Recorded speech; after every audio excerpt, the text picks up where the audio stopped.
سیدنا ابراہیم علیہ السلام نے ان کے سامنے بنا ہوا تلا ہوا بچڑا رکھ دیا فرشتوں کے سامنے، مہمان نوازی کی.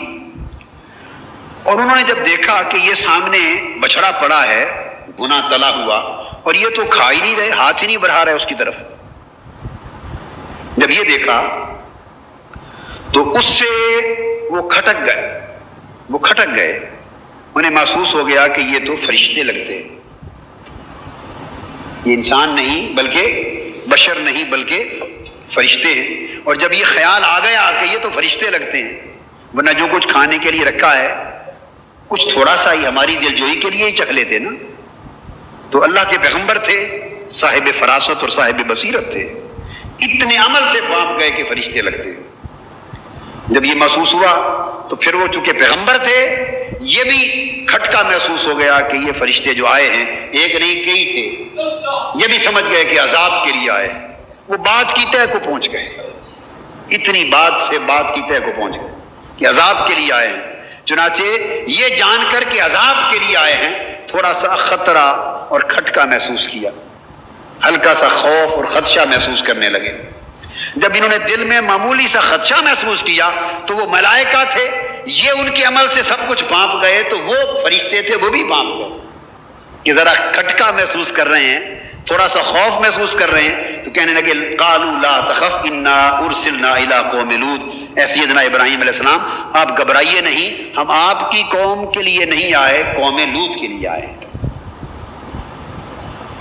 قوم لوط کے لیے آئے. تو یہاں سے یہ ایک مسئلہ اور بھی واضح ہو گیا کہ فرشتے بھی انسانی اور بشری صورتوں میں زمین پر آتے ہیں، انسانی بشری صورت میں ملائکہ بھی زمین پر آتے ہیں. آگے ارشاد فرمایا وَامْرَأَتُهُ قَائِمَةٌ فَضَحِكَتْ فَبَشَّرْنَاهَا بِإِسْحَاقَ وَمِنْ وَرَاءِ إِسْحَاقَ يَعْقُوبَ. سیدنا ابراہیم علیہ السلام کی زوجہ محترمہ حضرت بی بی سارہ رضی اللہ تعالیٰ وہ بھی پاس کھڑی تھی. تو جب انہوں نے کہا کہ ہم قوم لوط کی طرف آئے ہیں تو وہ مسکرا پڑی، ہنس پڑی. ضبط میں فرق ہوتا ہے نا، مرد اور عورت کے ضبط میں فرق ہوتا ہے. یہ بات ابراہیم علیہ السلام نے بھی سنی اور ان کا بھی خوف جاتا رہا، آپ کی زوجہ محترمہ نے بھی سنی، خوف ان کا بھی جاتا رہا، مگر وہ جب خوف گیا تو خوشی سے ہنس پڑی. سیدنا ابراہیم علیہ السلام ابھی توقف کیے رکھے، ضبط میں رہے، خوش ہو گئی کہ چلو خطرہ ٹل گیا کہ ہماری قوم کی طرف نہیں آئے. فبشرناہ باسحاق، تو ان فرشتوں نے پھر بشارت دی حضرت بی بی سارہ اور سیدنا ابراہیم علیہ السلام کو کہ ہم آپ کو بشارت دیتے ہیں، اللہ پاک نے خوشخبری سنائی کہ آپ کے بیٹا ہوگا اسحاق. پھر وہ اور خوش ہو گئی، اسحاق کے بعد پھر پوتا بھی ہوگا یعقوب علیہ السلام. بیٹے اور پوتے کی دو خوشخبریاں سنا دی. ان کی یہ خواہش تھی، خوشخبری کیوں سنائی کہ حضرت بی بی سارہ کی شدید خواہش تھی کہ اللہ بیٹا دے، اور عمر رسیدگی کو پہنچ گئی تھی، بوڑھی ہو گئی تھی، خواہش شدت اختیار کر گئی تھی. اور ایک سبب یہ بھی تھا کہ سیدنا ابراہیم علیہ السلام کی دوسری زوجہ محترمہ حضرت ہاجرہ رضی اللہ تعالیٰ عنہ، ان کے بطن مبارک سے حضرت اسماعیل علیہ السلام ہو چکے تھے. حضرت ہاجرہ کے گھر اولاد ہو گئی تھی، سیدنا اسماعیل علیہ السلام ہو چکے تھے، اور یہ رہ گئی تھی. اب جہاں دو بیویاں ہوں تو اس میں ایک رشتہ خاص ہوتا ہے نا، تو اس میں پھر یہ طلب اور خواہش اور بڑھ جاتی ہے. اس لیے خواہش شدید تھی کہ حضرت ہاجرہ کا بیٹا ہو گیا اور میں رہ گئی، تو چاہتی تھی. تو فرشتوں نے خوشخبری سنا دی کہ آپ کا بھی بیٹا ہوگا اسحاق، اور صرف اسحاق نہیں بلکہ آگے یعقوب پوتا بھی ہوگا. انہیں پوتے کی خوشخبری نہیں سنائی، اس لیے کہ ادھر بیٹا بھی نبی بننا تھا اور پوتا بھی نبی بننا تھا. اور حضرت یعقوب کا لقب اسرائیل، یعقوب علیہ السلام جو سیدنا ابراہیم علیہ السلام کے پوتے ہیں، کیا پوتے، اور وہ سیدنا یوسف علیہ السلام کے والد ہیں. تو یوسف علیہ السلام سیدنا ابراہیم علیہ السلام کے پڑ پوتے ہو گئے. کیا ہو گئے؟ پڑ پوتے. تو یعقوب علیہ السلام بھی نبی بنے، پھر ان کے بیٹے یوسف علیہ السلام بھی نبی بنے.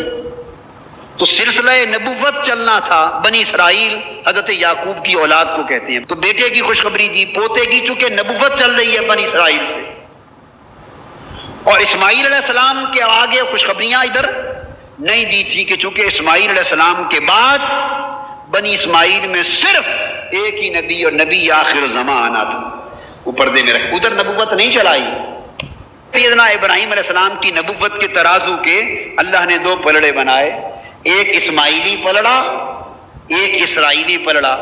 اسرائیلی پلڑے میں بہت سے انبیاء رکھے, اسماعیلی پلڑے میں صرف ایک مصطفیٰ رکھا صلی اللہ علیہ وآلہ وسلم, اور وہ بھی بھاری ہو گیا, اولین و آخرین پر بھاری ہو گیا. تو پوتا اور بیٹا دونوں کی خوشخبری دی. اب حیرت زدہ ہو گئی. قالت یا ویلتا اَأَلِدُ وَأَنَا عَجُوزٌ وَهَذَا بَعْلِي شَيْخًا إِنَّ هَذَا لَشَيْءٌ عَجِیبٌ. سارا کہنے لگی, کتنے تعجب کی بات ہے, حیرت کی بات ہے, میرا بیٹا ہوگا, حالانکہ میں بیٹا کیسے جنوں گی, میں تو بڑھیا ہو چکی ہوں, ضعیف العمر ہو چکی ہوں. ہاذا بعلی شیخا, اور میرے شوہر بھی بوڑھے ہو گئے, ہم دونوں بوڑھے ہو چکے, عمر گزر گئی, اب بیٹے کی اولاد اس عمر میں کیسے ہوگی. ان ھذا لشیء عجیب, بڑی عجیب بات ہے. پیغمبر کی زوجہ ہے, مگر سوچ کا جو انداز ہوتا ہے وہ ہر سطح پر آپ دیکھتے ہیں کہ انسانی سطح کو کبھی نظر انداز نہیں کیا جاتا. انسانی سطح کو کبھی نظر انداز نہیں کیا جاتا. پیغمبر ہو یعنی سیدنا ابراہیم علیہ السلام, اس میں بھی دیکھا نا آپ نے, وَأَوْجَسَ مِنْهُمْ خِیفَةً, خوف محسوس کیا. تو جو انسانی اور بشری کیفیات ہوتی ہیں وہ اللہ پاک پیغمبروں کی زندگی میں بھی قائم اور دائم رکھتا ہے. موسیٰ علیہ السلام کو جب اللہ پاک نے پوچھا تھا نا, اے موسیٰ تیرے ہاتھ میں کیا ہے, وَمَا تِلْكَ بِيَمِينِكَ يَا موسیٰ, تیرے ہاتھ میں کیا ہے. عرض کیا باری تعالیٰ ڈنڈا ہے, عصا ہے. فرمایا ذرا نیچے گرا, نیچے پھینکنا. موسیٰ علیہ السلام نے نیچے پھینکا, وہ اژدہا بن گیا. جب یکلخ اژدہا بن گیا اور ان کی طرف دوڑا, موسیٰ علیہ السلام ذرا دوڑ پڑے. اژدہا گیا, اچانک فطری انسانی اور بشری تقاضا یکلخ, اچانک اس فطری اور بشری تقاضے کا ظہور ہوا. آپ تھوڑا سا خوف زدہ ہو کے دوڑ پڑے. اللہ پاک نے فرمایا موسیٰ ہماری بارگاہ میں کھڑا ہے اور ڈر کے دوڑتا ہے. پلٹا, بس اتنی بات پہ پلٹ آئے. یہاں ایک نقطہ شان نبوت کا بیان کرتا ہوں. ان چیزوں کے اوپر ہمارے معاشرے میں علماء کے اندر, خطباء کے اندر اور مسلکوں کے اندر بڑے مغالطے پیدا ہو گئے. مغالطے یوں پیدا ہو گئے کہ بعضوں نے اس قسم کے واقعات کو پڑھ کر, ابھی میں نے 2 سنا دیے نا, اس سے اوپر تیسرا بھی ہو چکا ہے. یعنی ابراہیم علیہ السلام کے ہاں آئے فرشتے, آپ نے بچڑا بھون کے رکھ دیا آگے. جب انہوں نے نہیں کھایا تو سمجھ گئے پیغمبر ہیں. تو ایسے یار لوگ بھی ہیں اور علماء کہلاتے ہیں. تو وہ ان چیزوں سے دیکھیے نا, ہر کوئی مطلب کی بات نکال, ہم بھی مطلب کی بات نکالتے ہیں, اجرت اور قربت کی بات نکال لی نا, ہر کوئی اپنے ذوق اور مطلب کی بات نکالتا ہے. تو اور مطلب بھی یہاں پائے جاتے ہیں دین کے نام پر. تو یار لوگوں نے یہ بھی نکالا, دیکھیے کہ اللہ کے پیغمبر کو اگر علم ہوتا تو وہ جان نہ لیتے کہ یہ فرشتے ہیں, ان کو بچڑا بھون کے کیوں رکھا. اس کا مطلب یہ ہوا کہ اللہ کے پیغمبر کو بھی علم غیب نہیں ہوتا. تو یار لوگوں نے یہ بھی نکال لیا, یہ بھی نکال لیا. اگر ایک چیز پڑی ہوئی ہو, اچھی بھی بری بھی, تو کوا اچھائی پر, پاکیزہ چیز پر کبھی چونچ نہیں مارے گا, وہ گندگی پر مارے گا, وہ گندگی کو نکالنا چاہے گا. جو کچھ اندر ہوتا ہے وہی باہر ظاہر ہوتا ہے. تو کچھ لوگ وہ ہیں, ان کی ذہنیت یہ ہے کہ شان نبوت تو پاک ہے, شان نبوت تو پاک ہے, یعنی خطاؤں سے, گناہوں سے, کمزوریوں سے پاک ہوتی ہے پیکر نبوت. مگر ان کی زندگی میں انسانی, فطری اور بشری مظاہر رونما ہوتے ہیں, فطری اور بشری مظاہر رونما ہوتے ہیں. جیسے آقا صلی اللہ علیہ وسلم اپنے نبوی دور میں ایک مرتبہ حضور علیہ السلام اپنی والدہ ماجدہ حضرت بی بی آمنہ رضی اللہ تعالیٰ عنہ کی قبر انور پر گئے. 1000 مسلح سپاہی فوجی ساتھ تھے, ان کو کھڑا کیا, اکیلے تشریف لے گئے قبر انور پر, اور والدہ ماجدہ کی قبر دیکھ کر آقا کی چشمان مقدس سے آنسو گر پڑے. تو یہ ایک زندگی میں ایک بشری مظہر تھا, بشری کیفیات کا مظہر تھا کہ آنسو گر پڑے. اب کوئی معاذ اللہ اس کو یوں لے کہ صبر کم تھا, تو کہنے کی بات ہے, زبان پر کوئی پہرا ہوتا ہے کسی کا. کہ معاذ اللہ صبر ضبط نہ کر سکے، اور یہاں سے معاذ اللہ استغفر اللہ کوئی اس بدبختی کو اخذ کرنا چاہے کہ پھر پیغمبر کا ضبط کم تھا، صبر کم تھا، رو پڑے، برداشت نہ کر سکے وغیرہ وغیرہ، پھر آگے باتیں، یا کوئی اس کو اور منفی عمل کی طرف لے جائے، یہ سوچ کی باتیں۔ تو شان نبوت ہمیشہ معائب سے پاک ہوتی ہے، یاد رکھ لیجیے، معائب سے پاک ہوتی ہے۔ خرابی، گندگی، عیب ہماری نگاہ میں ہوتا ہے، ہماری اپنے اندر ہوتا ہے، اور جب انسانی زندگی کے مظاہر ان کی حیات پاک میں نظر آتے ہیں، فطری اور بشری زندگی کے مظاہر ان کی حیات پاک میں نظر آتے ہیں، چونکہ بنیادی طور پر وہ انسان ہوتے ہیں، بنیادی طور پر انسان ہوتے ہیں۔ اور رب کائنات جب اپنی نبوت اور رسالت کے لیے منتخب کرتا ہے تو ان کے قلب کو محبت وحی بناتا ہے، اپنے انوار و تجلیات کا اتنا نزول کرتا ہے کہ ان کا پیکر بشریت بھی اعلیٰ نور بن جاتا ہے، اور عالم انوار سے بھی بلند نور کی طرح ہو جاتا ہے۔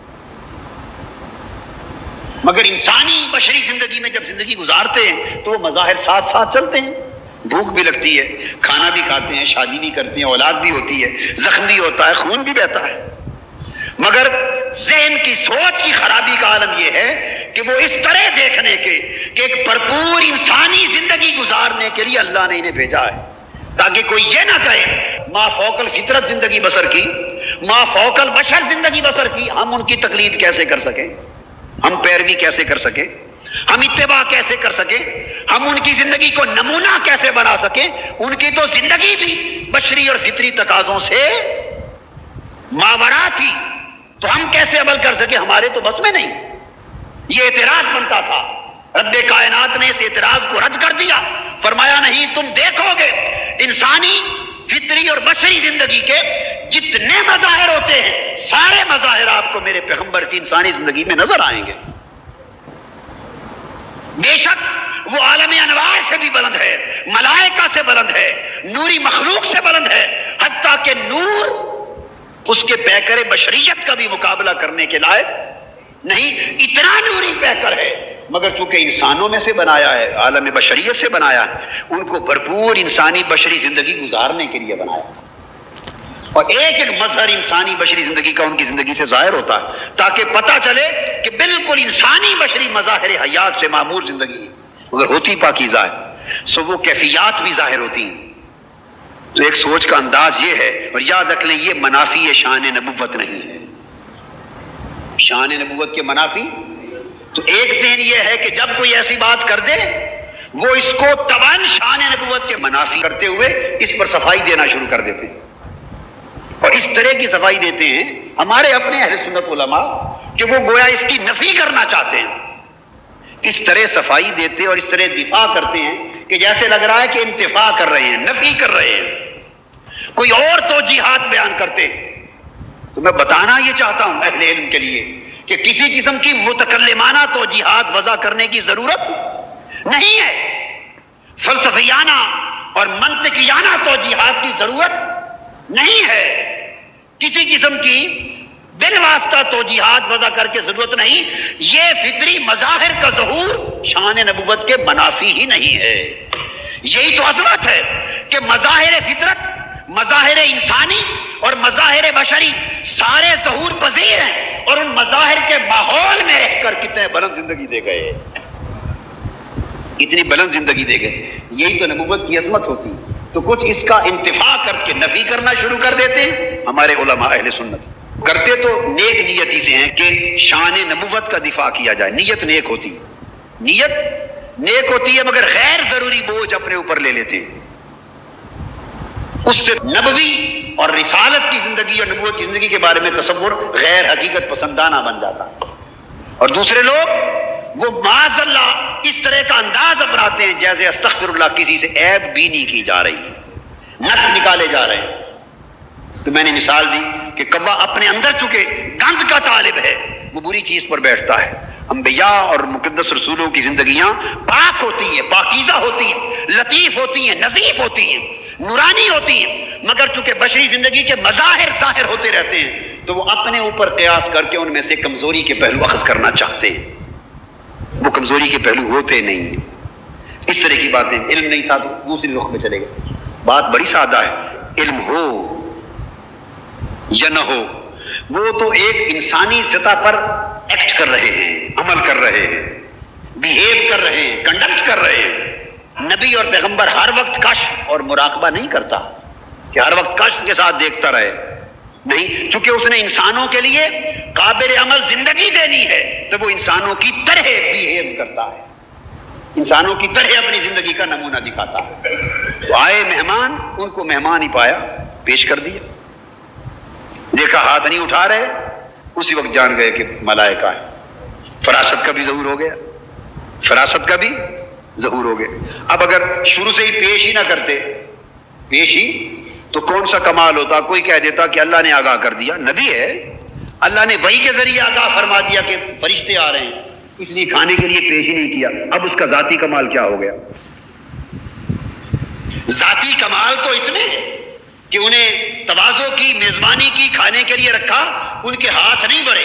اگر ہم بیٹھے ہوں اور ہمارا میزبان ہاتھ نہ بڑھائے تو کبھی گمان نہ گزرے کہ یہ کیا وجہ ہے۔ چلو ہم تو نہیں سمجھ سکتے نا کہ فرشتے ہمارے پاس آئے، روزے دار ہونا تو ہو سکتا ہے نا خیال، ہمارا دھیان ادھر بھی نہیں جائے گا کہ شاید روزے دار ہے،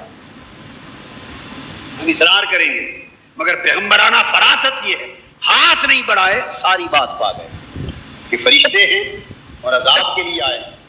گھبراہٹ بھی ہوگی، گھبراہٹ بھی وہ کیفیت ہے، ایک فطری کیفیت ہے۔